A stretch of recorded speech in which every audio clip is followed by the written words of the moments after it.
Alors, j'aimerais que tu puisses prendre la peine de prendre ta Bible là où tu es et nous allons parler de la part du Seigneur. Gloire au Seigneur Jésus. Alléluia. Merci Seigneur. Alors, nous avons depuis quelque temps, nous avons commencé à parler. Nous avons parlé d'abord, ceux-là qui ont suivi tous nos enseignements. Si vous n'avez pas eu l'opportunité de suivre cela, vous pouvez aller sur notre site, notre live Facebook, ou bien vous pouvez aller sur YouTube. Là, il y a toutes les vidéos. Vous allez suivre cela. Nous avons parlé d'abord que nous étions un peuple de foi. Et nous avons voulu démontrer par ce message que Dieu appelle chaque homme, chaque femme, chaque chrétien à ne pas vivre par la vue, mais par la foi. Et nous avons voulu que chaque personne, dans sa vie de tous les jours, ne se réfère pas à ses ressources matérielles pour pouvoir résoudre les problèmes et les difficultés de sa vie. Nous avons cheminé le prochain mois avec connaître le Saint-Esprit. Nous avons dit que si tu connais le Saint-Esprit, tu vas être en mesure de pouvoir marcher selon lui et l'Esprit de Dieu va te conduire à vivre des choses exceptionnelles, à expérimenter des grandes choses avec Dieu, à vivre des exploits avec Dieu. Il va te communiquer des dons, il va te communiquer des grâces. Ces deux enseignements-là vont nous servir pour ce mois de juin. C'est très important de comprendre ces deux précédents enseignements pour mieux saisir et mieux vivre ce que nous allons vivre au cours de ce mois au travers de ce thème qui est le surnaturel divin. Le surnaturel divin, un thème précieux et merveilleux que nous allons exploiter au cours de ce mois.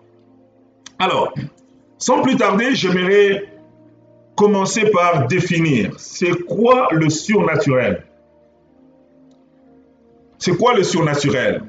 Le surnaturel, quand on parle du surnaturel, c'est quelque chose qui vient au-delà, qui vient au-delà du naturel. C'est-à-dire que la chose qu'on l'examine, on comprend que elle n'est pas produite par les choses naturelles. Elle n'est pas produite par les choses que nous pouvons voir dans le cours normal de notre vie. Elle est produite par quelque chose qui vient par-dessus, qui vient à l'au-delà. Quelque chose que nous disons dans notre langage courant, on appelle quelque chose de spirituel. C'est ce qu'on appelle le surnaturel. Ça veut dire qu'il vient au-delà du surnaturel. Quand on dit que c'est comme un miracle, c'est quelque chose de surnaturel. Un prodige, c'est quelque chose de surnaturel. Une guérison sans le secours d'aucune main, c'est quelque chose de surnaturel. Et quand on parle du surnaturel, on pense au monde des esprits, on pense au monde spirituel. Et c'est pour cela que nous avons circoncis notre texte pour dire que nous parlons du surnaturel divin. Pour dire que le surnaturel peut se faire dans le monde spirituel. Et dans le monde spirituel, il n'y a pas un seul acteur. Dans le monde spirituel, il y a trois grands acteurs. Dans le monde spirituel, il y a Dieu. Dans le monde spirituel, il y a Dieu et ses anges. Le deuxième camp dans le monde spirituel, c'est le diable et ses démons, qui eux aussi peuvent manifester le surnaturel. Et nous avons le troisième acteur dans le monde spirituel, qui est l'homme. Tout l'homme est un être spirituel. L'homme est un esprit qui a une âme qui habite dans un corps. L'avantage qu'a l'homme, c'est qu'il a la capacité ou il a l'habileté d'être fonctionnel dans les deux sphères. L'homme est dans la sphère spirituelle, mais il est également dans la sphère naturelle. L'homme est chair ou matière, mais il est également esprit. C'est pour cela que nous disons que l'homme a cette grâce-là d'être matière et d'être esprit. Il agit dans ces deux sphères. Donc les trois acteurs que nous parlons ici, l'homme, le diable et ses anges, Dieu et ses anges, sont les trois acteurs principaux dans la sphère du surnaturel. Et nous, notre étude s'est circoncis sur le divin. c'est-à-dire le surnaturel de Dieu.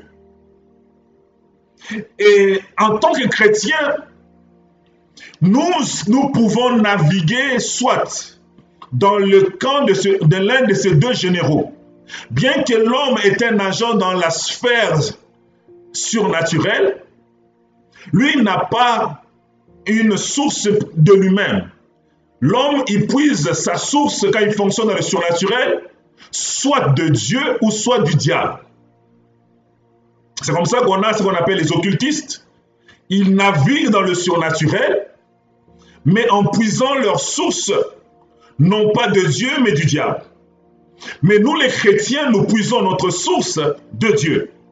Alors aujourd'hui, quand je parle du surnaturel divin, et tout au long de ces mois, nous allons parler tous les vendredis là-dessus, et les dimanches, d'autres orateurs vont intervenir sur la même pensée. Nous allons nous attarder sur le surnaturel de Dieu. Bien entendu, on va aussi l'appliquer à l'homme, c'est-à-dire à l'homme qui marche dans le surnaturel en tirant sa source de Dieu. Le monde surnaturel, c'est le monde du miraculeux. Le monde surnaturel, c'est le monde de l'extraordinaire. Le monde surnaturel, c'est le monde de ce qui est étonnant. Alors, aujourd'hui, j'aimerais nous amener à une réflexion avant qu'on lise notre texte.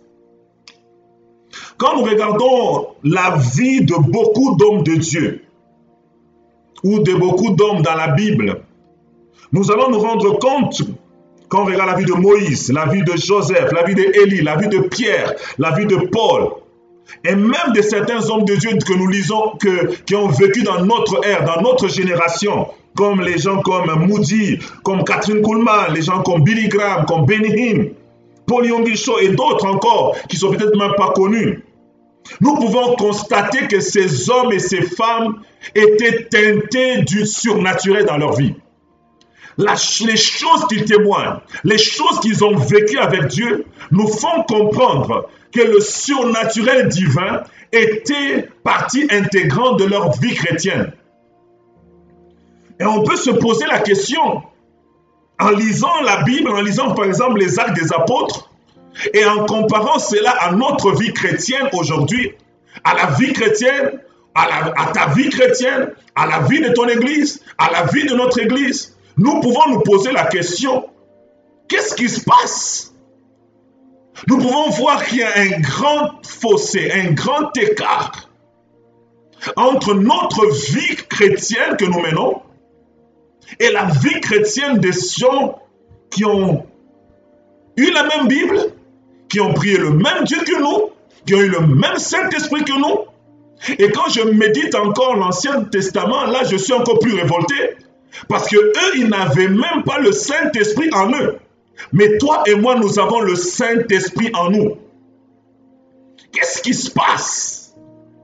On peut se poser la question de voir combien rare est devenu le surnaturel dans la vie des hommes et des femmes. Et je parle principalement dans la vie du chrétien moyen. Qu'est-ce qui se passe? Est-ce que c'est ça la norme?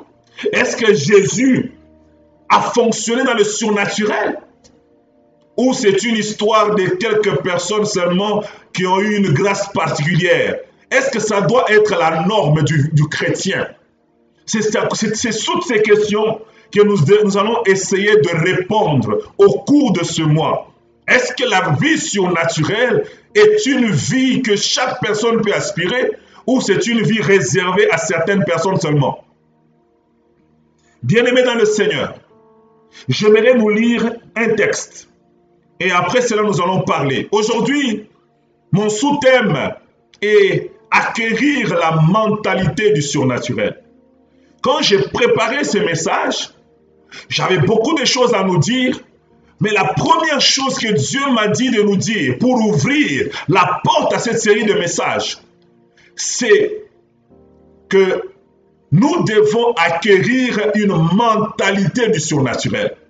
Bien-aimés dans le Seigneur, le plus grand problème des enfants de Dieu, le plus grand problème de l'Église aujourd'hui, le plus grand problème des chrétiens, Ce qui fait que nous ne voyons pas le surnaturel comme nos pères dans la foi. Ce qui fait que nous ne vivons pas le surnaturel comme les hommes que nous voyons dans la Bible.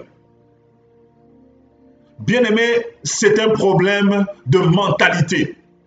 Nous n'avons pas la mentalité du surnaturel. Et qu'est-ce qu'on appelle mentalité? Une mentalité, c'est une façon de penser. Quand je parle de la mentalité, je parle d'un système de pensée. Comment tu penses face à des situations? Comment tu réagis face aux circonstances? Comment nous fonctionnons quand nous sommes devant des événements? C'est notre système de pensée qui peut nous amener à vivre le surnaturel ou à ne pas vivre le surnaturel. Et j'aimerais aujourd'hui mettre la base sur ces choses. Acquérir la mentalité du surnaturel. Ma prière et mon vœu, c'est qu'à la fin de ce message, que tu puisses acquérir cette mentalité du surnaturel. Que quand tu regardes les choses, qui sont autour de toi, quand tu vois les situations autour de toi, que tu ne puisses pas penser comme un être naturel, mais que tu penses comme un être surnaturel, que tu parles comme un être surnaturel, que tu fonctionnes dans le surnaturel, dans le nom de Jésus.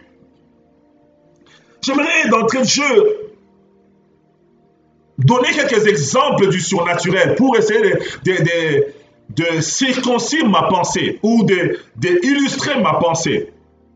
Parce que je suis sûr que quand tu as vu le thème, le surnaturel divin, il y a certains qui ont pensé à la puissance. Oui, il y a la puissance. Certains ont pensé à relever les paralytiques. Oui, il y a cela. Mais le surnaturel divin est plus que ça. Le surnaturel divin, c'est au-delà juste de quelques miracles que tu peux faire ou que tu peux vivre. Le surnaturel divin, ce n'est pas seulement dans un culte. Le surnaturel divin, dans la pensée de Dieu, ça doit régir la vie de chaque enfant de Dieu. Et à chaque moment, que tu sois à la maison, que tu vives le surnaturel, que tu sois au travail, que tu vives le surnaturel, que tu sois dans la rue, que tu vives le surnaturel, devant certaines situations, que tu vives, que je vive le surnaturel. La première chose que j'aimerais d'abord dire, c'est que le surnaturel doit être dans ta vie. Quand je parle de ta vie, je parle de toi qui m'écoutes. Je ne parle pas de ton église. Je ne parle pas de ton pasteur. Je ne parle pas des prédicateurs de ton église. Mais je parle de toi. Souvent, les chrétiens de ma génération, nous avons juste un bic rouge, un stylo rouge pour pouvoir corriger les pasteurs, corriger les serviteurs, corriger les églises, critiquer les églises, dire que non, quand je lis ma Bible, je voyais des miracles, mais aujourd'hui dans notre église, on ne voit rien. Bien-aimé dans le Seigneur, le surnaturel n'est pas relié à une église d'abord, elle est reliée à tout enfant de Dieu. Si tu es né de nouveau, si tu es un chrétien, si tu es un serviteur de Dieu, si tu es un enfant de Dieu, bien-aimé dans le Seigneur, avant que tu puisses suivre ce message, en pensant à ton pasteur, en pensant à ton église, j'aimerais que tu penses à toi-même, parce que Dieu s'attend à ce que tu vives dans ta vie, dans ta maison, dans ta petite vie, que tu puisses avoir des témoignages surnaturels. Lisons ce texte.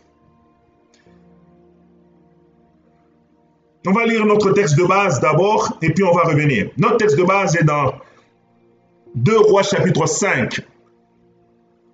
2 Rois chapitre 5, versets 1 à 10.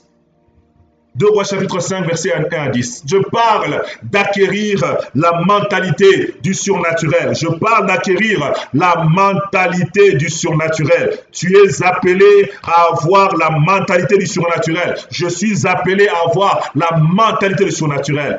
Lisons la parole.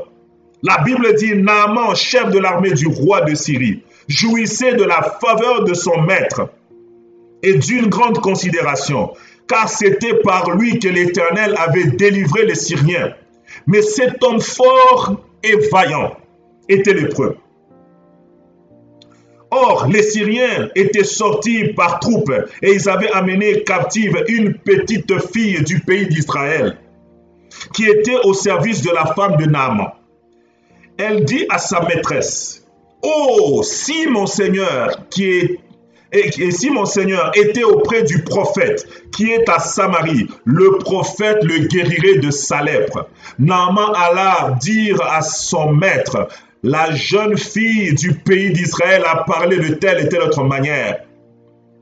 Et le roi de Syrie dit, va, rends-toi à Samarie, et j'enverrai une lettre au roi d'Israël. Il partit, prenant avec lui 10 talents d'argent, 6000 cycles d'or et 10 vêtements de rechange. Il porta au roi d'Israël la lettre, où il était dit, maintenant, quand cette lettre te sera parvenue, tu sauras que je t'envoie Naaman mon serviteur, afin que tu le guérisses de sa lèpre. Après avoir lu la lettre, le roi d'Israël déchira ses vêtements et dit, suis-je un Dieu pour faire mourir et pour faire vivre, qu'il s'adresse à moi afin que je guérisse un homme de sa lèpre? Sachez donc et comprenez qu'il cherche une occasion de dispute avec moi. Lorsque Élisée, homme de Dieu, apprit que le roi d'Israël avait déchiré ses vêtements, il envoya dire au roi, pourquoi as-tu déchiré tes vêtements? Laisse-le venir à moi, et il saura qu'il y a un prophète en Israël. Alléluia. Naaman vint avec ses chevaux et son char, et il s'arrêta à la porte de la maison d'Élisée. Élisée lui fit dire par un messager, va et lave-toi 7 fois dans le Jourdain, et ta chair redeviendra saine, et tu seras pur. Waouh, quelle bonne pensée. Ce texte va nous aider à comprendre beaucoup de choses et j'aimerais que tu sois attentif ce soir, que tu me suives. Je disais que le surnaturel ne doit pas être attaché à ton église avant d'être attaché à ta personne. Chrétien, chrétienne qui vous me suivez en ce moment, ne sois pas là juste en train de juger les autres. Ne sois pas là juste en train de regarder chez les voisins. Mais le message que je suis en train d'annoncer ce soir, Dieu te parle et il me parle. Il aimerait que nous puissions acquérir la mentalité du surnaturel. Il aimerait que nous puissions avoir une pensée du surnaturel. Dieu aimerait que nous puissions, dans notre vie de tous les jours, vivre le surnaturel. J'aimerais que tu comprennes que le surnaturel n'est pas réservé aux 4 murs de ton église. Le surnaturel n'est pas réservé à ton assemblée seulement. Quand vous avez des réunions fortes, quand vous avez des retraites fortes. Mais Dieu, dans sa pensée, aimerait que toi, aimerait que moi, aimerait que nous puissions, dans notre vie spirituelle, avoir des témoignages du surnaturel dans notre vie de tous les jours. Lisons quelque chose qui me fait du bien lorsque je lis la Bible dans Néhémie chapitre 9, verset 21. Néhémie chapitre 9, verset 21. On nous parle des enfants d'Israël. La Bible dit, pendant 40 ans, tu pourvus à leur entretien dans le désert, et ils manquèrent de rien, et leurs vêtements ne s'usèrent point, et leurs pieds ne s'enflaient point. Bien-aimés dans le Seigneur, ici Néhémie est en train de reconnaître comment le surnaturel divin était dans la vie du peuple de Dieu. La Bible dit qu'Israël, pendant 40 ans, je ne sais pas si vous vous rendez compte de la profondeur de ce verset. Pendant 40 ans, la Bible nous dit qu'ils étaient dans le désert. Pendant 40 ans, il n'y avait pas de boulangerie, il n'y avait pas de supermarché, il n'y avait pas de terre fertile pour cultiver. C'était dans le désert, mon frère, ma soeur. Pendant 40 ans, ils étaient dans le désert. Aucun magasin autour, aucun système de ravitaillement de nourriture, aucun système de ventilation. Mais pendant 40 ans, la Bible dit que Dieu a pourvu de leur entretien. Waouh! Dans leur vie personnelle, ce n'était pas l'église là. Dans leur vie personnelle, Dieu a pourvu de leur entretien. C'est-à-dire quand ils avaient froid, le Seigneur par une colonne de feu était en train de les réchauffer. Waouh, waouh, waouh, waouh. Vous savez qu'au désert, la nuit, il fait très froid.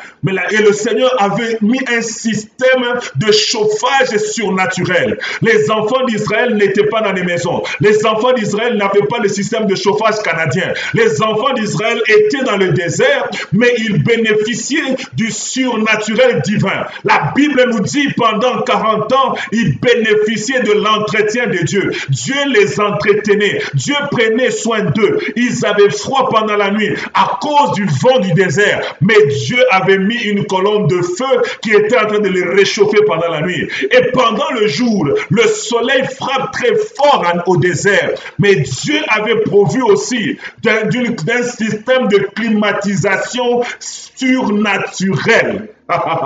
La Bible me dit qu'il y avait une colonne de nuée. Pendant qu'ils marchaient, la colonne de nuée était au-dessus d'eux, parce que Dieu était en train de pouvoir les climatiser.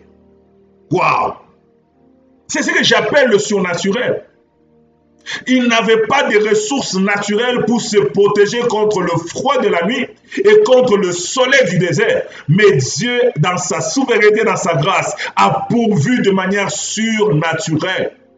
Bien-aimé, dans ta vie, tu ne dois pas tout avoir de façon naturelle. Il faut que tu puisses avoir certaines choses que tu obtiens de manière surnaturelle. Un chrétien normal doit voir dans sa vie et vivre dans sa vie des étincelles du surnaturel. Tu ne dois pas vivre du 1er janvier au 31 décembre juste des ressources naturelles. Non et non et non, mon frère. Dieu nous a appelés en étant chrétiens, il nous a sortis du royaume des ténèbres et nous a transportés littéralement dans le royaume du surnaturel, dans le royaume du Fils de son amour. Nous sommes dans un royaume surnaturel. Nous vivons dans un royaume surnaturel, bien-aimé.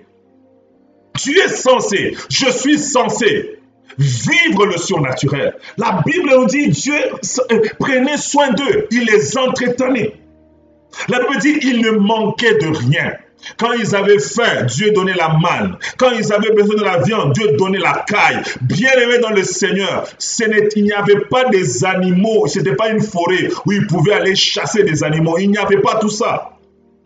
Mais ce qui leur a permis de manger la viande, de manger le pain que aucun boulanger n'a pu faire, mais que Dieu lui-même a pu faire, c'était le surnaturel. Bien aimé, quand je parle du surnaturel, je ne parle pas seulement de guérir les malades, je parle de toutes ces choses-là, ou même la provision de ta maison est surnaturelle. Alléluia. Je parle de cela. Je ne parle pas que tu te limites dans ta tête de dire que moi, quand je pense au surnaturel, c'est moi le surnaturel. Je veux voir les miracles, les paralytiques vont marcher. C'est bien, mon frère. Mais le vœu de Dieu, c'est que dans toutes les sphères de ta vie, que tu puisses voir la main surnaturelle de Dieu dans ta vie. La Bible dit, et leurs vêtements ne s'usèrent point, et leurs pieds ne s'enflèrent point. Je ne sais pas si vous comprenez ce verset. C'est-à-dire que Dieu savait que dans le désert, il n'y a pas le magasin Tommy. Dans le désert, il n'y a pas, c'est quel magasin encore? Winners. Dans le désert, il n'y a pas l'abbé. Dieu savait ça. Mais Dieu a fait un miracle. Quand quelqu'un était sorti, il est sorti de l'Égypte à 2 ans. Et qu'il est en train de marcher dans le désert. Il avait l'habit là. L'habit là qu'il avait, la Bible dit que cet habit là ne s'usait point. Pendant 40 ans. C'est-à-dire que quand il grandissait, l'habit aussi grandissait avec lui. C'est-à-dire, oh my God, je prie Dieu qui t'amène à vivre le surnaturel dans ta vie. Que même tes habits connaissent le surnaturel. Que même tes pieds connaissent le surnaturel. La Bible dit que leurs pieds ne s'enflaient pas. Ils ont marché à pied. Hey. Et les pieds n'ont pas gonflé. Ça, c'est une santé surnaturelle. Quand les conditions présageaient qu'ils allaient vivre des moments difficiles, mais la main surnaturelle de Dieu était leur partage. Ma prière, c'est que tu puisses être dans cette sphère du surnaturel. Le surnaturel ne doit pas être limité dans ton église, mais dans ta vie de tous les jours, tu dois vivre le surnaturel. La Bible dit, de la poussière, il retire le pauvre, du fumier, l'indigent, pour le faire asseoir avec les grands. Dieu est capable. Il n'a pas besoin forcément de passer par tes diplômes. Dieu n'est pas limité par tes diplômes. Dieu n'est pas limité par tes études. Dieu n'est pas limité par ta condition sociale. La Bible dit, il prend de la poussière un pauvre et il le fait asseoir avec les grands. Bien-aimé dans le Seigneur, je suis en train de prier pour que tu puisses connaître une montée surnaturelle dans ta vie, que tu puisses connaître une promotion surnaturelle dans ton travail, dans tes affaires, dans ton business, dans tout ce que tu entreprends, que tu ne puisses pas monter comme les hommes normaux montent, mais que tu montes de manière surnaturelle. Oh my God! Il dit, pour les faire asseoir avec les grands de son peuple, il donne une maison à celle qui était stérile. Et il en fait une mère joyeuse au milieu de ses enfants. Bien-aimé dans le Seigneur, quand nous parlons du surnaturel, c'est que tu sois en mesure de croire que Dieu est capable de résoudre les problèmes de ta vie personnelle sans passer par le secours des ressources naturelles que tu connais. Dieu est capable de résoudre les situations de ta vie sans passer par les situations-là. Avant que j'aille plus loin, j'aimerais te donner un témoignage. Il y a quelques jours ici, j'étais à la maison et je devais acheter quelque chose. Mais ma fille m'a parlé de quelque chose. Elle m'a dit, papa, je veux que tu m'achètes ça. Quand j'ai fait les calculs dans ma tête, j'ai regardé mon compte en banque, j'ai regardé tout ce que je dois payer. Je me suis rendu compte que ça ne va pas aller si je dois ajouter cette dépense. Mais c'était quand même important de faire ou d'acheter ce que ma fille avait demandé. J'ai dit au Seigneur, Père, je veux payer ça avec une somme de manière surnaturelle. Je veux que tu me donnes l'argent. Je ne veux pas utiliser mon salaire, je veux avoir une somme que je n'ai pas prévue, que je n'ai pas attendue et je ne ferai aucune démarche, mais toi, amène l'argent jusqu'à moi. Et j'étais là assis et je reçois quelqu'un qui m'écrit, peut-être 2 jours, 3 jours plus tard, quelqu'un m'écrit sur Messenger Facebook. Et la personne m'écrit et puis elle me dit, pasteur, c'est moi tel, je ne la connais pas, je ne me rappelais pas d'elle à ce moment-là. Et je vois qu'elle insiste, elle me dit, je dis bonjour, et puis elle dit, pasteur, est-ce que je peux vous parler? J'ai vraiment besoin de vous. Bon, ok, j'ai accepté, je lui ai donné mon numéro de téléphone et on s'est appelé sur WhatsApp. Et quand la personne me parle, elle me dit, pasteur, vous ne vous rappelez pas de moi? J'ai dit, je ne me rappelle pas de vous, je suis désolé, ça fait, peut-être on s'est vu, mais ça fait longtemps. Il dit, il y a peut-être 8 ans ou 9 ans, vous êtes venu prêcher à Ottawa. Et quand vous êtes venu prêcher à Ottawa, j'ai vu l'affiche, c'est même pas quelqu'un m'avait invité, j'avais vu l'affiche sur Facebook et je suis venu à cette église-là et je vous ai suivi et quand vous avez fini de prêcher et durant le service, vous avez commencé à prophétiser. Vous avez donné des paroles de connaissance sur certaines personnes. Et moi, je venais de Montréal. J'avais eu un certain genre de vie. Et je suis même tombé enceinte à cause de cela. Et je suis allé me réfugier à Ottawa. Et là, vous avez prophétisé sur moi. Et vous m'avez dit que bientôt, Dieu va te donner un mari. Et tu vas être consolé de toutes les peines, de toutes les misères, de toutes les souffrances. Et dit, quand tu prophétisais ou quand tu me donnais le message de Dieu, moi-même, je n'y croyais même pas. J'étais en train de l'écouter. Elle me témoignait ça. Elle me dit, mais aujourd'hui, et j'aimerais vous témoigner que quelques temps plus tard, 1 année plus tard exactement, Dieu m'a béni. Et je me suis marié. Moi qui avais déjà un enfant, et qui ne pensait même pas qu'un homme pouvait s'arrêter. Moi-même, je ne croyais même pas que quelqu'un pouvait s'intéresser pour m'épouser. Mais le message prophétique que vous avez donné sur ma vie, Dieu l'a réalisé. Je me suis marié et cet homme-là a adopté mon enfant et avec lui, nous avons eu 3 autres enfants et aujourd'hui, on a 4 enfants.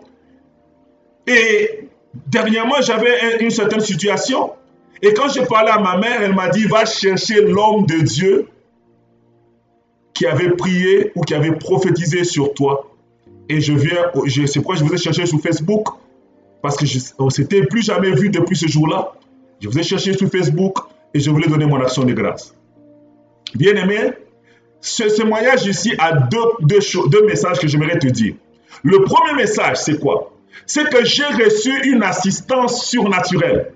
J'avais un problème, j'avais une situation. Au lieu que je puise dans mon salaire, je puise dans mon compte en banque, j'ai regardé que ça ne va pas marcher selon mes calculs, j'ai recouru à mon être spirituel et j'ai fait appel au Dieu des cieux pour qu'il me donne l'argent de manière surnaturelle. Bien aimé, cette sœur-là, ça fait plus de 9 ans. Qu'est-ce qui l'a poussé de me chercher seulement quelques jours après que moi j'ai dit au Seigneur, je veux l'argent. Et quand il m'a donné cette somme d'argent, ça ne suffisait pas. Quelqu'un d'autre d'un autre pays m'a envoyé une autre somme d'argent et quand j'ai mis les deux sommes d'argent ensemble, ça a été suffisant pour acheter ce que je devais acheter à ma fille. J'aimerais te faire comprendre que tu ne dois pas dépendre des ressources naturelles seulement pour pouvoir vivre en tant que chrétien. Un chrétien est appelé à avoir cette mentalité du surnaturel, à savoir que les réponses à toutes tes questions ne doivent pas se limiter au naturel, mais elles doivent aussi recourir au surnaturel divin. La deuxième chose que j'aimerais te dire ici, c'est que cette femme ou cette sœur, toutes les situations, même sa famille m'a-t-elle dit, même ses amis ne croyaient pas qu'elle pouvait encore se marier vu qu'elle avait eu un enfant hors mariage et à cause de son style de vie.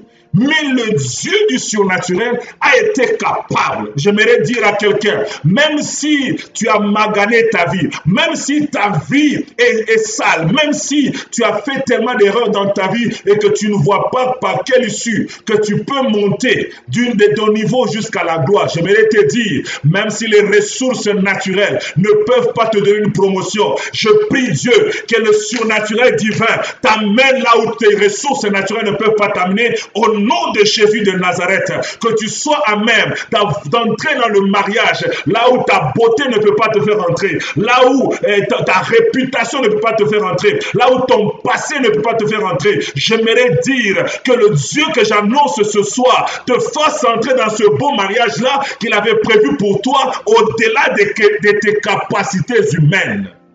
Alléluia. Non, le surnaturel de Dieu ne se limite pas au miracle seulement. Dieu veut qu'il y ait le surnaturel même dans ta famille. Il est écrit dans le livre d'Ésaïe, chapitre 8, verset 18. La Bible dit, voici, moi et les enfants que l'Éternel m'a donnés, nous sommes des signes et des présages. La pensée de Dieu, c'est que toi et tes enfants, en tant qu'enfants de Dieu, que tu sois un signe pour cette génération. Et pour être un signe, tu ne peux pas faire les choses ordinaires. Les choses ordinaires n'ont jamais étonné quelqu'un. Pour que tu sois un signe, il faut que tu sois dans les choses qui sortent de l'ordinaire, que tu sois dans le surnaturel. À ce moment-là, quand les gens vont te voir, ils vont dire quelque chose de différent sur tes enfants, il y a quelque chose de différent sur ton mari, il y a quelque chose de différent sur ta femme. À ce moment-là, tu deviens un être surnaturel et tu commences à vivre le surnaturel. Tu exprimes le surnaturel. Je prie que ta mentalité puisse changer. Je prie que ma mentalité puisse changer et que nous puissions regarder les choses de la vie de manière surnaturelle. Même dans l'église, quand nous avons des défis dans l'église, ne nous attendons pas seulement à la dîme et à l'offrande pour résoudre les problèmes ou au nombre de fidèles dans l'église pour résoudre ou pour payer les factures. Nous devons nous attendre au surnaturel divin. Je connais un homme de Dieu au pays, dans un village. Ils voulaient construire l'église et ils ont prié et Dieu leur disait, levez-vous le matin, allez à tel endroit et ils allaient là-bas trouver des briques. Cet endroit-là, il n'y avait jamais eu de briques. Mais Dieu, de manière surnaturelle, leur donnait des briques. Quand il fallait mettre la toiture, Dieu leur donnait la toiture. De manière surnaturelle, sans les secours d'aucune main.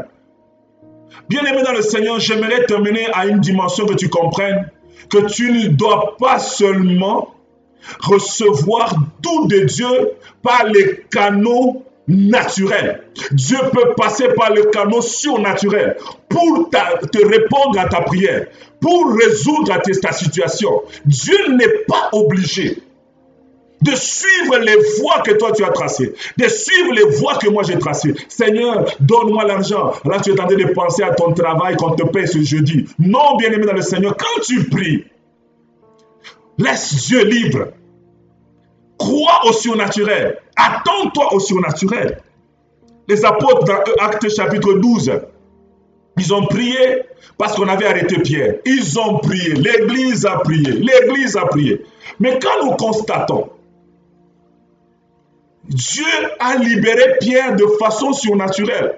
Je ne sais pas de quelle manière ces hommes s'attendaient que Dieu puisse sortir Pierre de la prison. Est-ce qu'ils pensaient qu'Hérode allait changer d'avis? Est-ce qu'ils pensaient qu'un avocat allait parler à sa place? Je ne sais pas. Mais la Bible me dit, Dieu n'a pas utilisé la voie naturelle pour sortir Pierre. Dieu pouvait convaincre le chef de la prison pendant la nuit, ou il pouvait parler dans un rêve à Hérode, il dit non, il faut lâcher cet homme. Non. Dieu a décidé pour résoudre ou répondre à la prière de l'Église qui demandait que Pierre soit libéré. Dieu a dit, je vais utiliser les moyens surnaturels. J'aimerais bouger un peu ton intelligence aujourd'hui. J'aimerais secouer un peu tes croyances aujourd'hui. Est-ce que tu crois quand tu pries que Dieu peut te donner une réponse surnaturelle? Tu pries par exemple pour dire Seigneur, je veux que tu puisses agir pour telle chose. Mon frère est en prison. Oh, alléluia, Seigneur. Et puis Dieu va envoyer un ange comme il a fait pour Pierre et il sort ton frère de la prison. Est-ce que tu vas y croire? La grande question que je suis venu avec nous aujourd'hui, quand je parle d'acquérir une mentalité surnaturelle, c'est parce que nous sommes nombreux. Quand nous prions, nous disons Seigneur, même quand on prie pour le Covid, on prie. Là, nous avons déjà mis les balises. Nous avons déjà tracé les chemins par lesquels Dieu doit passer pour répondre à notre prière. Nous avons déjà tracé les voies. J'aimerais te faire comprendre que le Dieu que tu sers, le Dieu que tu as reçu, le Dieu qui habite en toi est le Dieu du surnaturel. Il répond de façon surnaturelle. Il peut faire des choses que l'œil n'a point vues, que l'oreille n'a point entendues, qui ne sont même pas montées au cœur des hommes. Aucun homme dans les temps de Pierre avait déjà expérimenté la libération de la prison par la voix d'un ange. La Bible dit que quand l'ange a sorti Pierre, Actes chapitre 12, versets 12 à 17, quand il a sorti Pierre de la prison, Pierre pensait qu'il était en train de faire un rêve. Et après, il s'est rendu compte que non, Dieu a vraiment envoyé un ange pour me libérer. Et la Bible dit, après avoir réfléchi, il se dirigea vers la maison de Marie, mère de Jean surnommé Marc, où beaucoup de personnes étaient réunies et priaient. Il frappa la porte du vestibule et une servante nommée Rhodes. Je prie Dieu, cette servante m'a fait du bien. Rhodes s'approcha pour écouter. Elle reconnut la voix de Pierre et dans sa joie, au lieu d'ouvrir, elle courut annoncer que Pierre était devant la porte. Il lui dit, tu es folle. Mais elle affirma que la chose était ainsi. Et il dit, c'est son ange. Cependant, Pierre continua à frapper. Ils ouvrirent et furent étonnés de le voir. Pierre leur ayant de la main fait signe de se taire, leur raconta comment le Seigneur l'avait tiré de la prison. Et il dit, annoncez-le à Jacques et aux frères, puis il sortit, s'en alla. Ils étaient en train de prier. L'Église priait pour demander que Dieu libère Pierre. Mais l'Église priait avec la mentalité naturelle. L'Église priait avec la pensée de dire Dieu va passer par les voies naturelles. C'est sûr que demain matin, on va voir qu'on signe un traité où on décide de les libérer. Comme dans les autres temps, quand on avait attrapé les apôtres dans Actes chapitre 4, la Bible dit, on les a fouettés et puis on les a libérés. Ici, on a emprisonné Pierre et ils se sont dit, on va prier Dieu Comme ça, Dieu va aussi permettre qu'on les libère. On peut le fouetter, mais on va les libérer. Mais cette fois-ci, Dieu a refusé de passer par les voies naturelles pour libérer Pierre. Il est passé par une voie surnaturelle. Pendant que les portes de la prison étaient fermées, un ange de l'Éternel est entré, a sorti Pierre et il l'a mené dehors. Ce n'était pas un rêve, ce n'était pas une vision, c'était la réalité. Et Pierre est allé à l'église témoigner comment, de manière surnaturelle, il était libéré de la prison. J'aimerais te poser la question, mon frère. J'aimerais te poser la question, ma soeur. J'aimerais te poser la question, serviteur, servant de Dieu. Est-ce que tu t'attends au surnaturel? Est-ce que tu es prêt quand tu pries, même pour ton église, pour ta famille? Est-ce que tu t'attends que Dieu résolve les situations de ta vie de façon surnaturelle? Quand je médite ce texte, je vois comment les serviteurs, les frères qui étaient à l'église étaient en train de douter. Ils ont dit à la fille, non, tu es folle. Deuxièmement, ils lui ont dit, ça doit être son ange. Mais cette fille, dès le premier instant qu'elle a écouté Pierre frapper, elle n'a même pas douté. Elle n'a pas dit c'est un fantôme. Elle n'a pas dit c'est un esprit humain. Elle n'a pas commencé à trembler. Non, dès les premiers instants, quand elle a écouté on frapper, cette fille ici qui s'appelle Rhodes, oh Dieu, que Dieu bénisse Rhodes. La Bible dit, elle a cru que c'était Pierre. Le vœu de Dieu ce soir, c'est qu'il y ait des Rhodes qui s'élèvent à l'issue de mon message, qu'il y ait des Rhodes puissent s'élever, des servantes Rhodes, des sœurs Rhodes puissent s'élever, qui soient en mesure de croire quand Dieu fait le surnaturel, que tu ne puisses pas attribuer le surnaturel au diable, que tu ne puisses pas attribuer le surnaturel au démon, que tu ne puisses pas attribuer le surnaturel au fantôme, mais que tu dises que ça c'est le doigt de l'Éternel, ça c'est la main de Dieu qui me bénit, ça c'est Dieu qui me fait grâce, ça c'est Dieu qui me libère. Dans ce texte que nous venons de lire, vous ne voyez nulle part qu'ils ont attribué cette affaire au diable.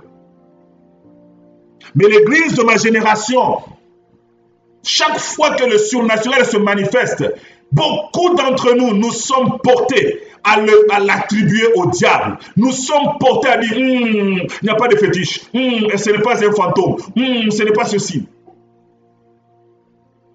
Dieu veut que nous puissions avoir la mentalité du surnaturel. Dieu veut que nous puissions avoir la mentalité du surnaturel. Le monde attend. Romains chapitre 8, verset 19.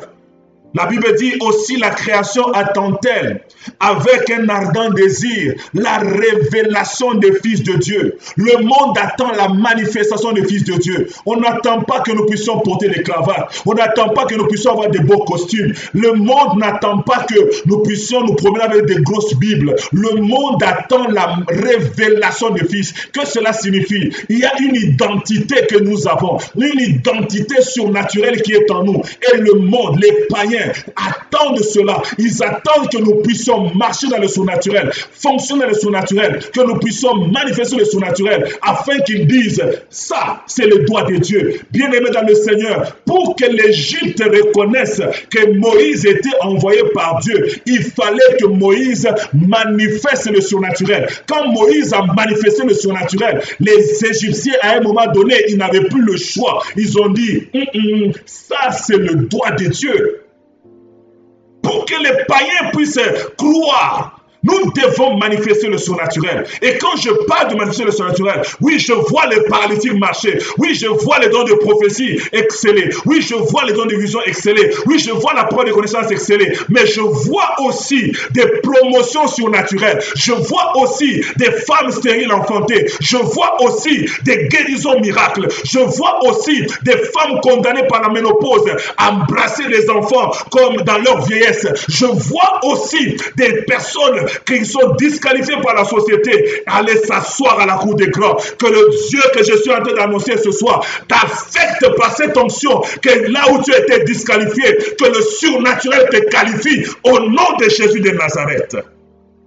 Oh, alléluia. Bien-aimés dans le Seigneur, dans le texte que nous avons lu de Naaman, on nous parle de Naaman qui était malade, qui souffrait de la lèpre. Et on nous montre son processus de guérison. Avec ce texte, j'aimerais ressortir 3 types de chrétiens. 3 types de chrétiens dans l'Église. Nous avons trois types de chrétiens aujourd'hui. Nous avons des chrétiens de la catégorie de ceux-là qui ne croient pas au surnaturel. Nous avons des gens qui sont dans la maison de Dieu. Nous avons des gens qui ont des grosses Bibles. Nous avons des gens qui ont des encyclopédies, qui prêchent, qui modèrent, qui sont pasteurs, qui sont diacres, évangélistes, prophètes, mais qui ne croient pas au surnaturel divin, qui ne croient pas à ces choses. Et ils se consolent en disant, nous c'est la parole, nous c'est la parole. Nous allons le voir aujourd'hui, bien-aimés, pour que nous puissions comprendre que le Dieu de la parole veut que tu fonctionnes dans le surnaturel. Le Dieu de la parole s'attend que tu vives dans le surnaturel. Ne te limite pas ne te cache pas derrière que c'est la parole. La parole te demande de vivre dans le surnaturel, frère. La parole t'appelle à vivre dans le surnaturel, bien-aimé. Nous avons des chrétiens qui ne croient pas du tout au surnaturel. Dans le texte que nous venons de lire, quand nous voyons dans 2 Rois chapitre 5, versets 6 à 7. 2 Rois chapitre 5, versets 6 à 7. La Bible dit quoi? Il porta au roi d'Israël la lettre où il était dit, maintenant, quand cette lettre te sera parvenue, tu sauras que je t'envoie Naaman mon serviteur afin que tu le guérisses. Et après avoir lu la lettre, le roi d'Israël déchira ses vêtements et dit, suis-je un Dieu pour faire mourir, pour faire vivre, qu'il s'adresse à moi afin que je guérisse un homme de sa lèpre? Sachez donc et comprenez qu'il cherche une occasion de dispute avec moi. Combien de chrétiens, le roi d'Israël habitait en Israël, il connaissait le Dieu d'Israël, il connaissait le Dieu d'Élysée, il connaissait Dieu, il avait déjà appris des miracles, il avait déjà vu des choses. Combien de gens sont des rois d'Israël aujourd'hui? Combien de chrétiens sont des rois d'Israël aujourd'hui? Ils ont la Bible avec eux, ils ont les Écritures avec eux, ils ont des prophètes autour d'eux, ils ont des pasteurs puissants autour d'eux, mais eux-mêmes ne croient pas au surnaturel. Combien de chrétiens nous avons? Ce type de chrétiens, ce sont ceux-là qui voient toujours que c'est faux. Ils croient toujours, quand on dit qu'il y a un miracle, ils disent c'est faux. Quand quelqu'un témoigne que Dieu m'a béni financièrement, il dit ah, arrête, c'est mal, c'est une coïncidence. Même s'il voyait quelqu'un qui était mort, qui était à la morgue, et on l'amène à l'église et que leur pasteur prie pour ce mort-là et ce mort ressuscite, il va toujours trouver une raison pour dire il était dans un coma profond. Parce qu'il est tellement profondément convaincu que le surnaturel n'est pas de notre temps. Mais il est dans l'église. Le roi d'Israël n'était pas en dehors d'Israël, il était en Israël. Et nous avons des chrétiens dans nos églises. Des fois ils prêchent, des fois ils modèrent. Et ils se cachent en disant, suis-je Dieu? Quand on lui amène un cas difficile, il dit, je ne suis pas Dieu, c'est la volonté de Dieu. Si Dieu veut, il guérira. Si Dieu ne veut pas, il guérira. Non, mon frère, ne te cache pas derrière ces choses. Tu es un peuple de foi. Nous sommes un peuple de foi. Dieu veut que nous exerçons notre foi devant des cas compliqués. Nous ne devons pas juste laisser dire, ce n'est que Dieu. Non, frère. Nous ne devons pas nous cacher. Ça, c'est une fausse humilité. La vraie humilité, c'est de mettre la parole de Dieu en pratique. La vraie humilité, c'est quand on t'amène un malade, tu dis, la Bible me dit, vous imposerez les mains aux malades et les malades seront guéris. Je vais lui imposer les mains. Au moins, tu fais ta part. Si la personne n'est pas guérie, après que tu aies fait ta part, gloire à Dieu. Si la personne meurt, bien que tu as prié pour elle, gloire à Dieu. Mais si tu ne fais rien, tu es de cette catégorie-là, des gens qui ne croient pas au surnaturel. Nous devons exercer notre don. Nous devons exercer notre foi. Nous devons mettre la parole de Dieu en pratique pour nous attendre au surnaturel. La Bible dit, ce monsieur a dit non, non, non, je ne suis pas Dieu pour faire mourir ou pour faire vivre. C'est sûr qu'on est en train de me tenter. C'est le diable qui me tente. Il veut me chercher des problèmes parce que s'il ne guérit pas, j'aurai des problèmes. Bien-aimé dans le Seigneur, Nous avons des chrétiens dans nos églises qui ne croient plus au surnaturel, qui croient, et non seulement qui ne croient plus au surnaturel dans leur vie, et certains même sont rendus à un point qu'ils ne croient même plus au surnaturel autour d'eux. Il suffit que quelqu'un vienne leur dire que Dieu m'a utilisé puissamment. Si tu vois seulement le frère de ton église, qui est peut-être moins âgé spirituellement dans la foi que toi, et il commence à dire, j'ai eu une vision. Là, tu commences à dire, ah, il a vu où? Vous commencez à imaginer des choses. Bien-aimé dans le Seigneur, c'est cette catégorie. Quand tu remarques que tu commences à passer ton temps à critiquer toutes les manifestations surnaturelles, sache que mon frère, tu es rendu dans l'incrédulité. Sache que ma soeur, tu es rendu dans l'incrédulité. Bien-aimé, le faux existe, je le sais, mais le faux n'annule jamais le vrai. Quand le faux existe, c'est parce que le vrai existe. Tu ne peux pas être un enfant de Dieu et tu crois mordicus au faux plus qu'au vrai. Nous avons beaucoup de chrétiens qui croient plus au surnaturel démoniaque, mais qui ne croient pas au surnaturel divin. Bien-aimé dans le Seigneur, ne pense pas que cette prudence-là, c'est la foi, c'est l'incrédulité maquillée. C'est l'incrédulité maquillée. Tu te caches derrière le fait de dire non, non, il y a beaucoup de faux serviteurs ce dernier temps, ils touchent les fétiches. Oui, mon frère, les faux est là, mais les vrais sont là. Si tout le monde est faux, que tu sois toi le vrai, élève-toi et prie pour ce malade-là qui guérisse. Si tout le monde est faux, que toi tu puisses te lever pour démontrer la puissance de Dieu. Élie il a dit, je suis resté le seul. Dieu lui a dit, calme-toi mon garçon. Je me suis réservé 7000 qui n'ont pas fléchi devant Baal. Même quand tout le monde devient pour Baal, Dieu se réserve toujours un reste.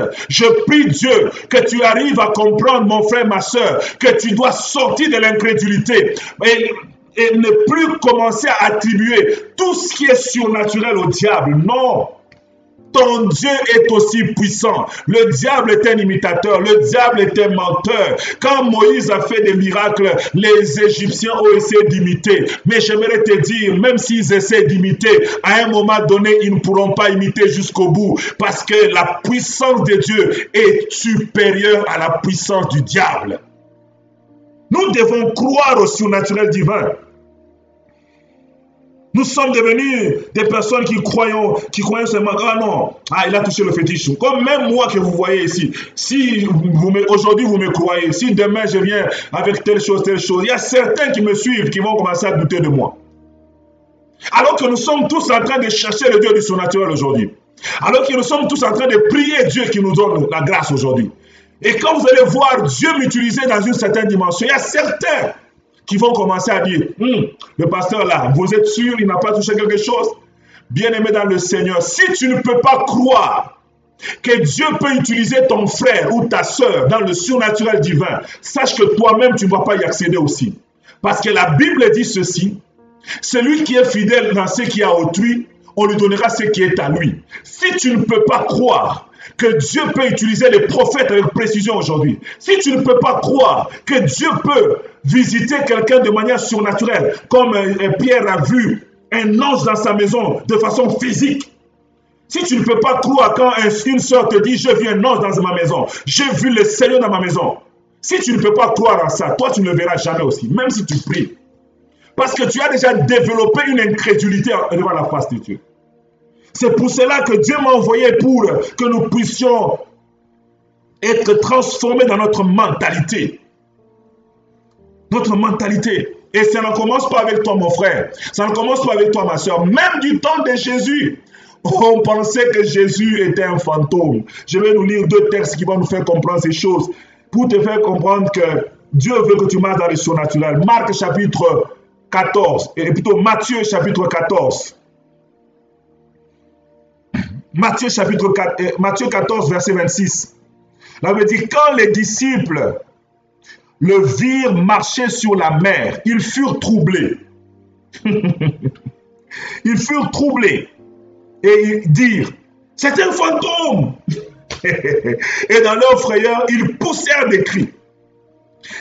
Jésus leur dit, donc Jésus leur avait dit, bon, allez passer de l'autre côté, moi je vais rester prier. Jésus est resté prier. Et eux, ils ont navigué, ils arrivent en pleine eau. Et c'était la nuit. Tout à coup, ils voient Jésus venant marchant sous les eaux. Je me suis toujours posé la question, si Jésus n'aimait pas le surnaturel, pourquoi Jésus n'a pas pris seulement une barque et aussi qu'il l'aide à traverser jusque-là? Mais Jésus, ce jour-là, a décidé de ne pas utiliser la voie naturelle. Oh my God! Il a décidé de ne pas utiliser la voie naturelle pour aller vers les disciples. C'est pour nous faire comprendre que Jésus voulait leur faire comprendre que je suis venu vous annoncer la parole, mais vous enseigner aussi le surnaturel. Jésus a marché sous les eaux. Il marche et quand il arrive, le premier réflexe des disciples, on ne parle pas des païens ici, les disciples voyant Jésus disent, c'est un fantôme.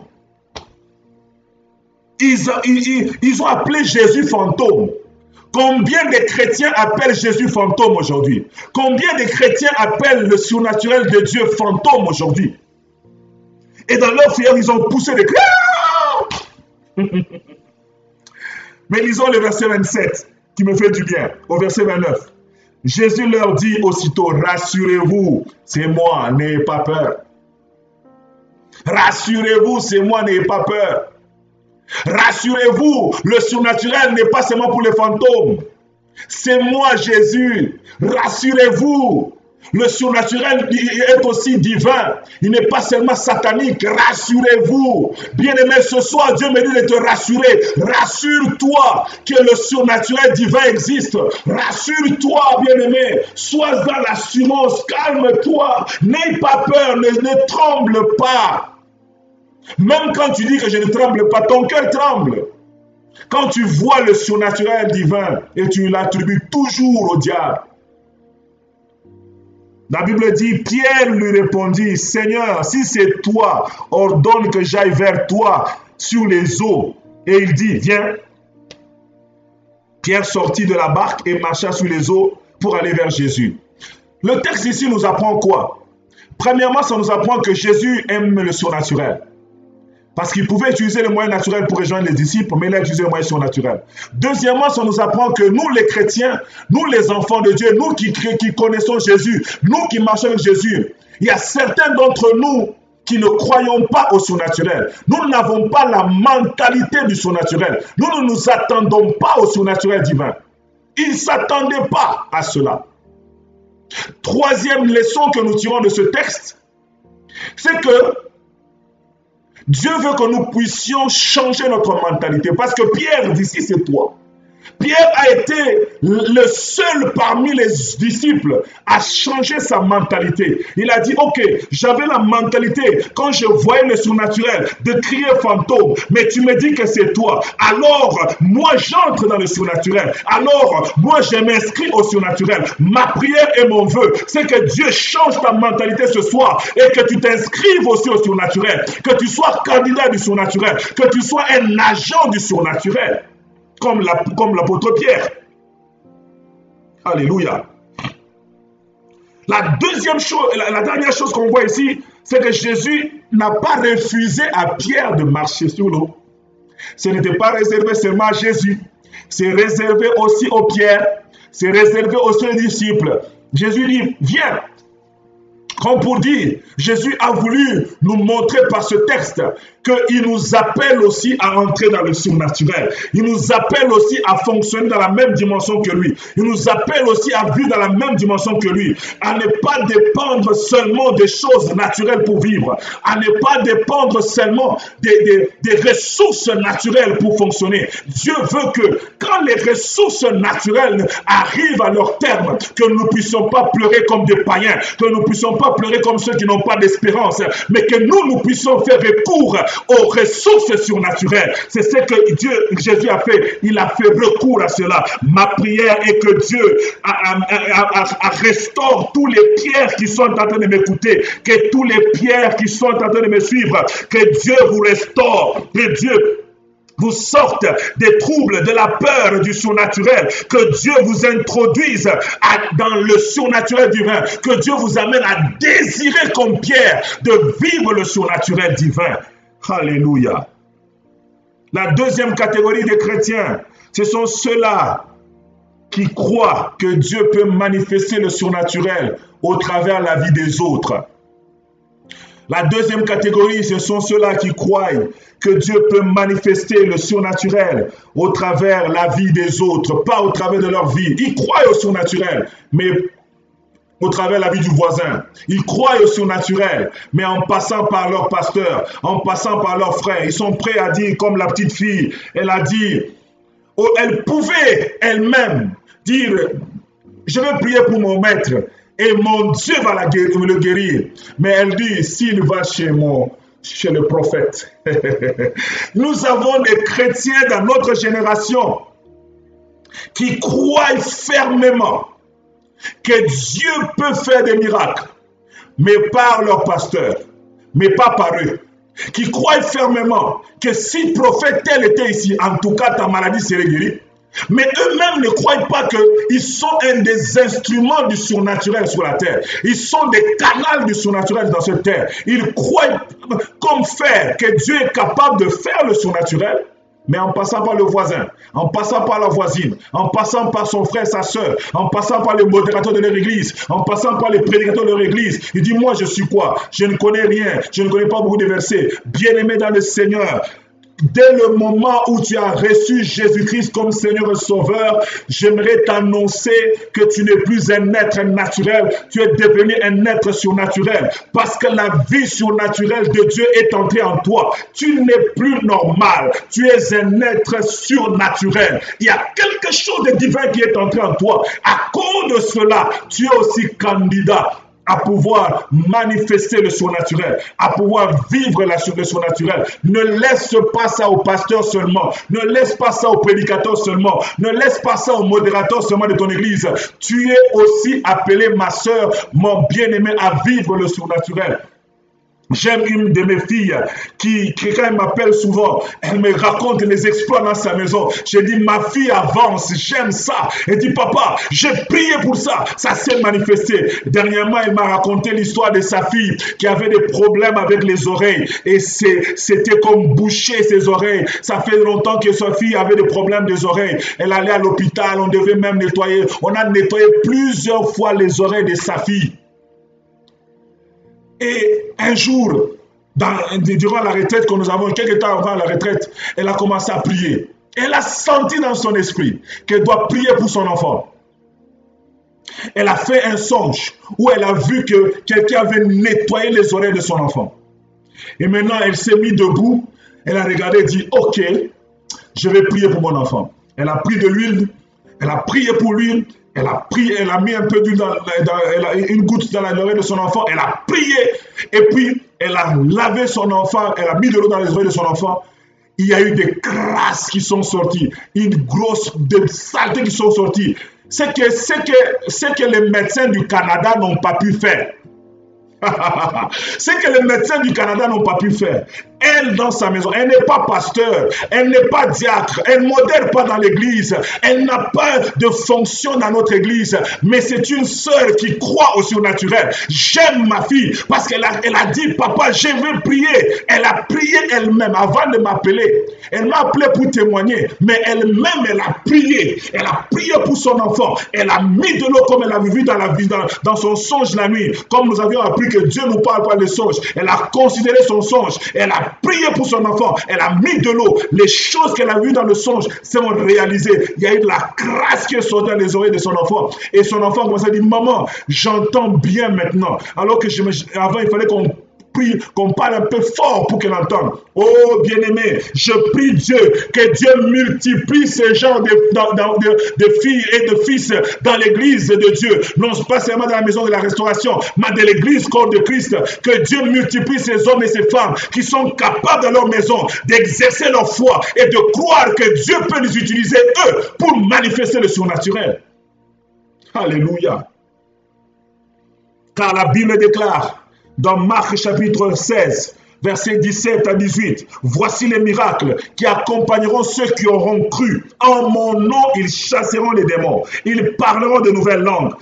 Ils saisiront des serpents. S'ils boivent quelques breuvages mortels, il ne leur fera point de mal. ils imposeront les mains aux malades et les malades seront guéris. Bien-aimé, Dieu veut que tu croies que c'est possible qu'il passe par toi pour manifester le surnaturel. C'est possible que Dieu t'utilise, toi qui me suis en ce moment, toi qui es en train de m'écouter en ce moment, avec la dimension que tu as. Il suffit que tu puisses comprendre que tu es un peuple de foi, que tu es un homme de foi, que tu es une femme de foi et que l'Esprit de Dieu habite en toi et que tu es rempli du Saint-Esprit. Si tu comprends ces deux réalités, tu peux l'exercer et marcher dans le surnaturel.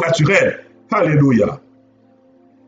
La troisième catégorie, c'est ceux qui croient que Dieu peut les utiliser pour manifester le surnaturel. Élisée, c'est cette catégorie de personnes qu'aucune situation il ne laisse passer. La Bible dit, lorsque 2 Rois chapitre 5 verset 8, 2 Rois chapitre 5 verset 8, la Bible dit, lorsqu'Élisée, homme de Dieu, apprit que le roi d'Israël avait déchiré ses vêtements, il envoya dire au roi, pourquoi as-tu déchiré tes vêtements? Laisse-le venir à moi. Élisée a dit, laisse-le venir à moi. Oh.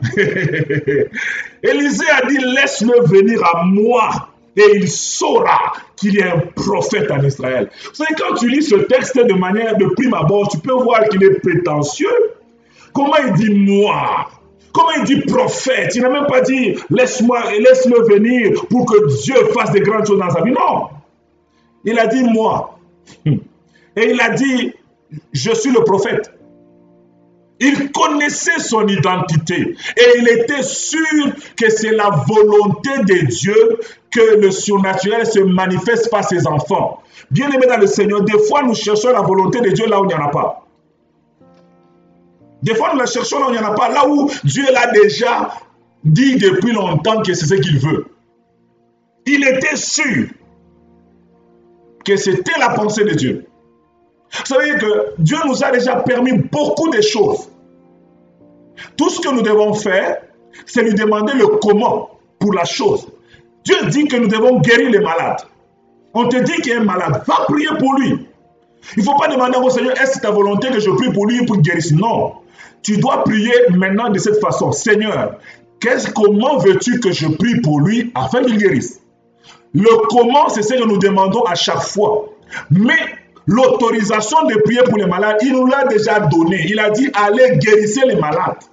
On n'a pas besoin de commencer à demander ça. C'est déjà une volonté connue. Nous devons juste nous poser la question, Seigneur, est-ce que je dois jeûner 3 jours avant de partir? Il peut te dire, dans ce genre de démon-là, il faut jeûner d'abord. Tu jeûnes et puis tu pars. Il t'explique le comment à chaque instant, mais la volonté parfaite a déjà été donnée. Élisée, et il s'est engagé et il a prié pour ça. Bien-aimé dans le Seigneur, j'aimerais te faire comprendre que la vie chrétienne est profondément spirituelle.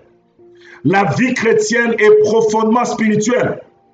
J'aimerais que tu réalises cela. La vie chrétienne est profondément spirituelle, profondément surnaturelle.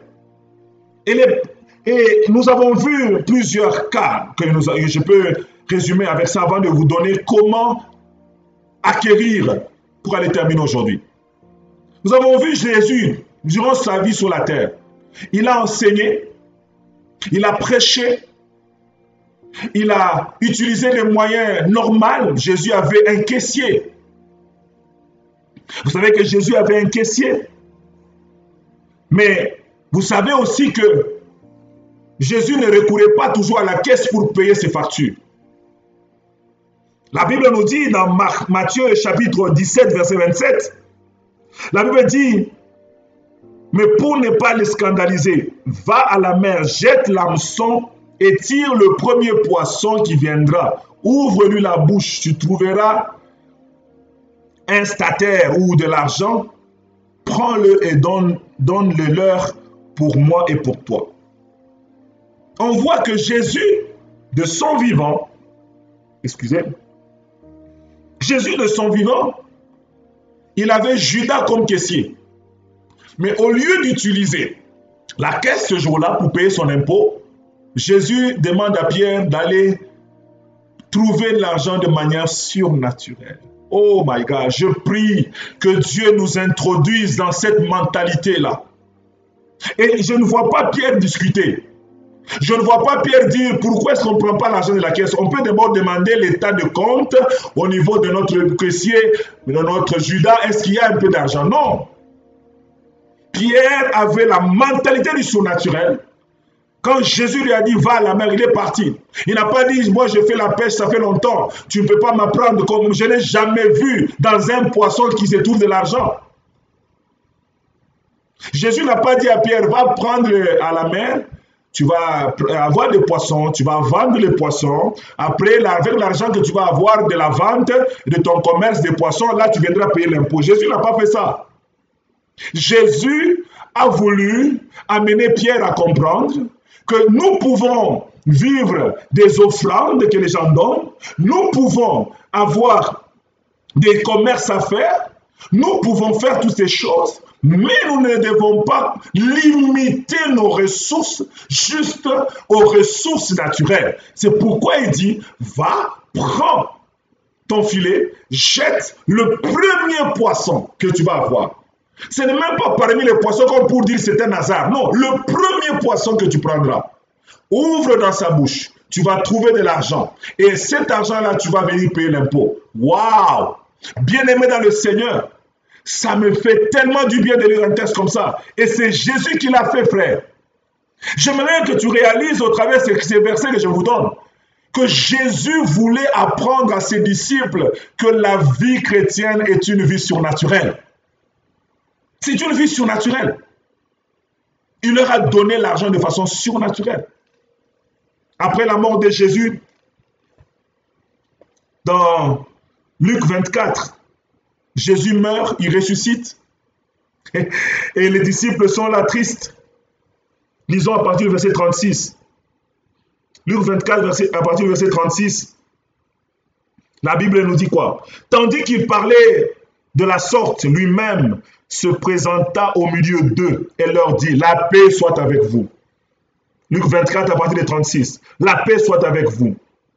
Saisis de frayeur et d'épouvante, ils croyaient voir un esprit. Jésus leur avait dit que je vais ressusciter. Ils avaient la parole. Vous savez, quand tu n'as pas encore développé la mentalité du surnaturel, avant que certains événements t'arrivent, hein, tu vas dire j'ai la foi. Moi je crois, frère. Je crois à la parole. Quand Dieu va faire quelque chose avec cette parole que tu dis que tu crois, tu vas dire que c'est un fantôme. Et ils avaient la parole que Jésus leur avait promis qu'il va ressusciter. Et on venait de leur expliquer que les disciples d'Emmaüs venaient de leur expliquer comment Jésus leur est apparu. Malgré tous ces témoignages, malgré qu'ils sont allés voir la tombe de Jésus qui était vide, ils étaient en train de parler, la porte était fermée, Jésus apparaît. La Bible dit qu'ils ont cru voir un esprit. Et je répète, c'était des chrétiens. Je répète, ce sont des gens qui ont vécu 3 ans et demi avec Jésus. Mais Jésus leur dit, pourquoi êtes-vous troublés?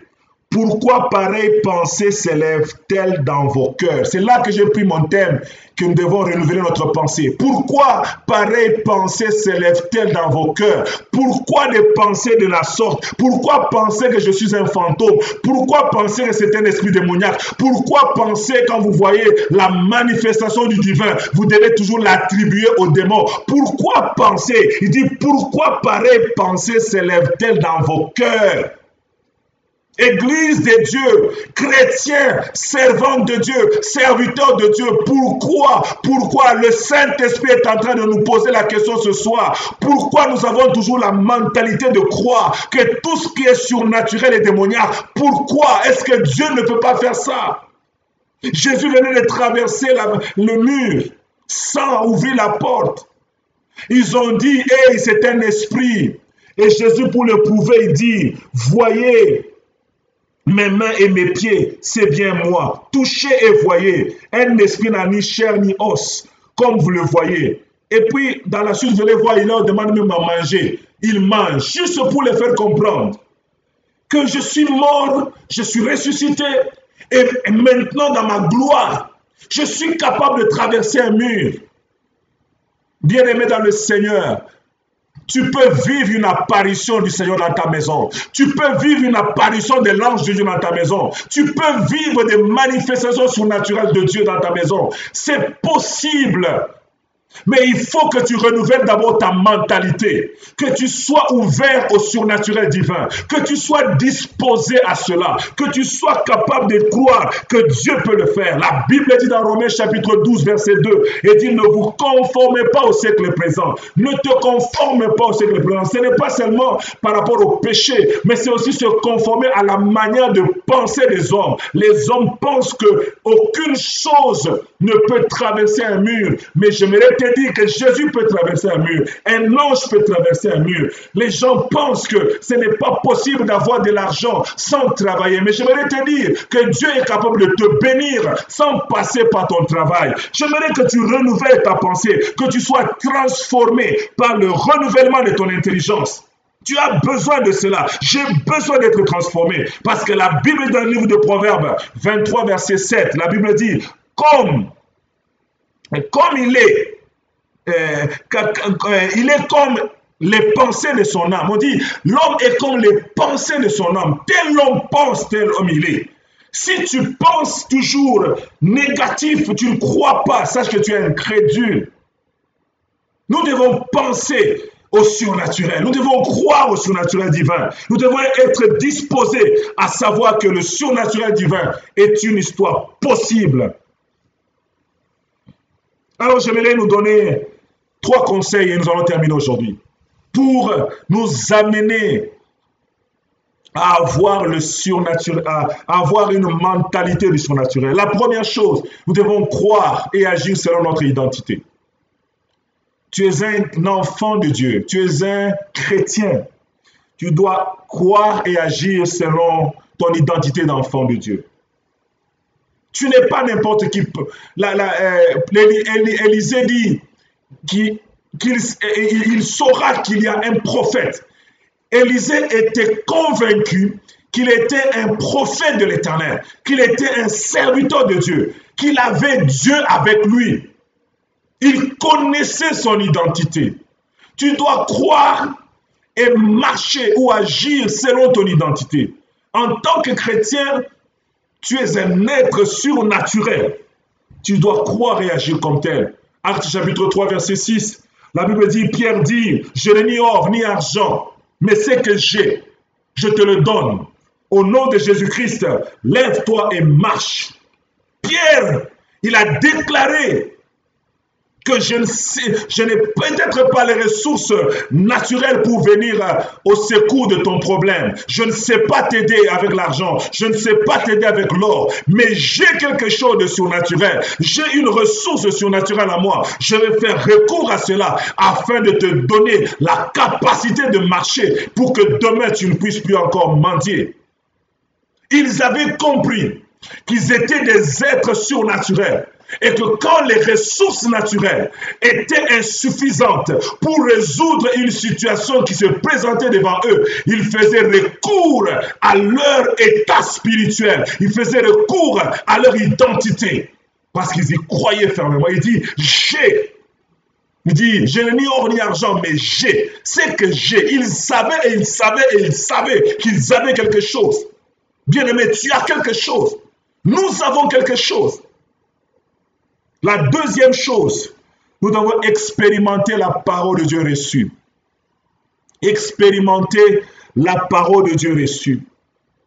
Toutes les paroles qu'on vous enseigne, toutes les paroles que vous lisez, vous devez les expérimenter, vous devez les mettre en pratique, vous devez les tester pour pouvoir renouveler votre intelligence. Si tu emmagasines seulement les versets pour pouvoir nous prêcher demain, pour pouvoir dire que tu as écrit dans un agenda, tu n'affectes pas ça à ton esprit. Bien-aimé, quelque chose que tu as vécu, personne ne peut te faire douter. Quelque chose que tu as expérimenté, personne ne peut te l'arracher. Mais si c'est juste de la théorie, mon pasteur a dit que les miracles sont possibles. Je sais que dans la Bible, on dit que, bien aimé, ces choses-là, ça va rester théorie. Tu as appris que vous imposerez les mains aux malades et les malades sont guéris.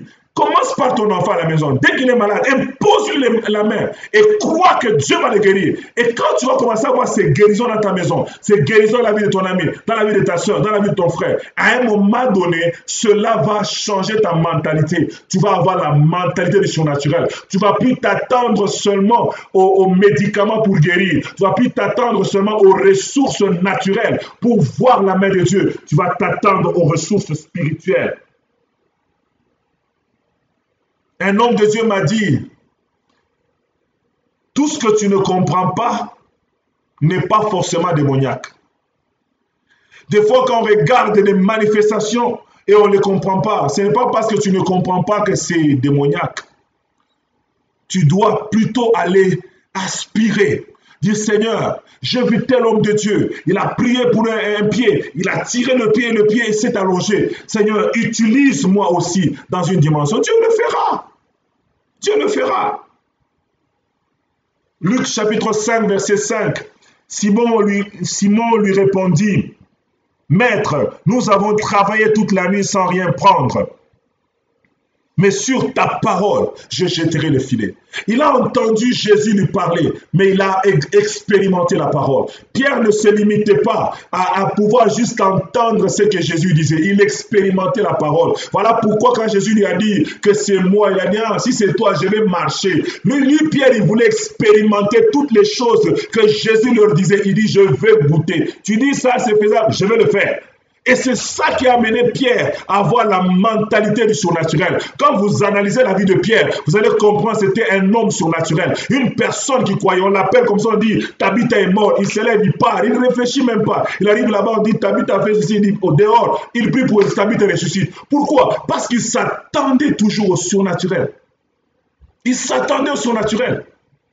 Et cela, il a développé cela par le fait de pouvoir expérimenter la parole de Dieu. Expérimente la parole de Dieu. Expérimente la parole de Dieu. Et Jésus lui-même mettait les disciples à des exercices d'expérimentation de la parole. Il leur dit un jour, allez 2 à 2, prêchez l'évangile, guérissez les malades, ressuscitez les morts, purifiez les lépreux. Dans Matthieu 10, versets 7 à 8. Il dit, allez, prêchez.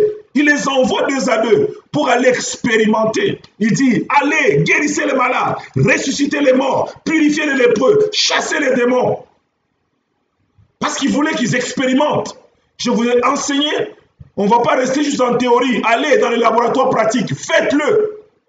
Et la Bible dit, quand ils sont revenus dans Luc, on dit, les 70 revinrent avec joie en disant, Seigneur, les démons même nous sont soumis en ton nom. Ils étaient dans la joie. Pourquoi? Parce que ce n'était plus la théorie. Ce n'était plus seulement quelque chose qu'ils ont entendu, mais ils ont vécu. Bien aimé, une expérience, ça reste, ça grave, ça fortifie ta foi, ça transforme ta mentalité. Quand les gens voient l'impossible, toi tu vois que le surnaturel peut agir ici. Pourquoi? Parce que tu as tellement expérimenté les choses avec Dieu qu'un nouveau obstacle devant toi ne t'effraie pas. Parce que tu sais que de manière surnaturelle, Dieu m'a choisi de cette situation. C'est pourquoi David pouvait dire, le Dieu qui est avec moi, qui m'a délivré de l'ours, qui m'a délivré de lion, me délivrera de cet incirconcis. Quand tout le monde voyait devant Goliath un obstacle, David voyait devant Goliath un autre défi à relever. Il voyait que j'ai gagné l'ours, j'ai gagné le lion avec le secours de l'Éternel. Pas de manière surnaturelle. Un homme ne peut pas se battre avec un lion. Un homme ne peut pas se battre avec un ours. Mais de manière surnaturelle, à main nue, David était capable de déchirer la gueule du lion et de pouvoir sortir l'agneau de là-dessus. Il a compris que le surnaturel était réel. Et c'est pour cela qu'il s'appuyait aussi sur le surnaturel pour gagner Goliath. Il n'a même pas utilisé l'armure de Saül. Il a utilisé une pierre. Et une seule pierre a fait tomber le géant. Parce que c'était une pierre qui exerçait un pouvoir surnaturel. Je prie que nous puissions expérimenter la parole de Dieu pour affecter notre mentalité, pour affecter notre façon d'agir. La troisième chose, c'est suivre le mouvement de l'esprit. Quand l'esprit te dit lève-toi frère. Quand l'esprit te dit fais ceci, fais cela frère. Des fois tu peux passer à côté parce que tu n'as pas suivi le mouvement de l'esprit. Il faut avoir la mentalité du surnaturel. Vous savez, Élisée a dit au roi, laisse-le venir vers moi, il saura qu'il y a un prophète. Mais quand le prophète Naaman est en train de venir, dans 2 Rois chapitre 5 verset 10, Élisée lui fait dire, va, lave-toi, assieds-toi dans le Jourdain. Au début, c'est comme si c'est lui qui voulait prier pour lui. Il dit, viens, qui vienne me voir, et je vais prier. Mais l'instruction du Saint-Esprit était de lui dire qu'il aille se laver. Il pouvait dire, Seigneur, il faut que je prie. Non. Quand on a la mentalité du surnaturel, on s'attend que Dieu donne des instructions, des fois aussi, qui sortent de l'ordinaire pour résoudre un problème. J'ai déjà eu une sœur qui est venue me voir. Elle était malade, elle tremblotait, elle pleurait. Elle voulait que je prie pour elle. Pendant qu'elle me parlait, m'expliquait sa situation, j'étais en train de voir entre elle et moi un verre d'eau. Et je ne comprenais pas. J'ai fermé les yeux, j'ai ouvert encore. Je vois le verre d'eau. Et j'ai compris. Le Saint-Esprit m'a demandé de donner de l'eau. Alors là, je lui dis, quand il a fini, tu as fini, hein? Je prends l'eau, je lui donne. Elle dit, mon pasteur, je n'ai pas soif, il dit, bois. Et elle a pris par politesse et je lui ai dit, avant la fin du verre, quand tu auras terminé de boire ta dernière goutte d'eau, tu seras guéri. Et heureusement, elle était obéissante, elle a bu, le temps qu'elle finisse, elle était totalement guérie. Ce jour-là, Dieu ne voulait pas que je prie pour elle, que je lui impose les mains, non. Je devais suivre le mouvement du Saint-Esprit. Il faut avoir la mentalité du surnaturel. Plus tu suis ça, plus tu commences à avoir la mentalité du spirituel. Tu comprends que le surnaturel peut fonctionner d'une manière qui sort des sentiers battus. Et la dernière chose, c'est déclarer la parole de Dieu comme un esprit. Tu dois déclarer la parole de Dieu comme un esprit. Tu dois parler comme un esprit. Il a dit, ta chair redeviendra saine et tu seras pur. Il a déclaré le résultat avant même de le voir. Quand on est un esprit, on déclare la fin des choses avant de les voir. La Bible dit, il ordonne et la chose arrive. C'est comme ça que Dieu fonctionne. Il dit une chose. Il dit la fin au début et la chose se manifeste. Il dit que le figuier sèche, tu ne donneras pas. Mais maintenant, le figuier ne sèche pas. Mais il voit déjà la fin et il l'annonce aujourd'hui. De la même manière, quand tu fonctionnes, tu veux développer ta mentalité surnaturelle. Apprends à déclarer les résultats avant même que tu le vois. Même quand tu ne sais pas comment, déclare les résultats. Il a déclaré que ta peau va devenir sèche et saine. Et tu seras pur. Il n'a pas dit, va te plonger dans la mer et tu verras, Dieu va faire quelque chose. Non, non. Il a expliqué même ce qui va arriver. C'est ça.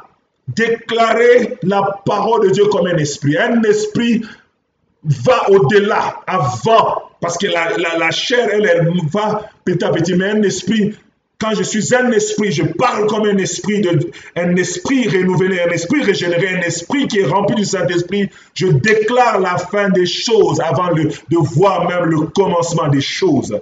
Quand tu développes cette façon d'agir, tu vas voir les choses changer. C'est pourquoi la Bible dit dans le Matthieu 18, verset 18, il dit, je vous dis, tout ce que vous lierez sur la terre sera lié dans le ciel. Et tout ce que vous délierez sera délié sur la terre. Tu lis ici et le ciel atteste. Bien-aimés dans le Seigneur, développons la mentalité du surnaturel. Le vœu de mon cœur et le vœu de Dieu en m'envoyant vers vous ce soir, dans votre maison, dans votre demeure, c'est que nous puissions quitter de l'incrédulité, quitter de cette dimension où nous fonctionnons dans les limites du naturel, mais que nous puissions ouvrir nos cœurs, notre foi au surnaturel. Que le Dieu que je nomme ce soir puisse te visiter, puisse t'impacter, puisse te toucher et t'amener à vivre et à penser d'une manière surnaturelle. Au nom de Jésus de Nazareth, que la grâce de Dieu soit votre partage. Au nom de Jésus. Amen, amen, amen. Soyez bénis.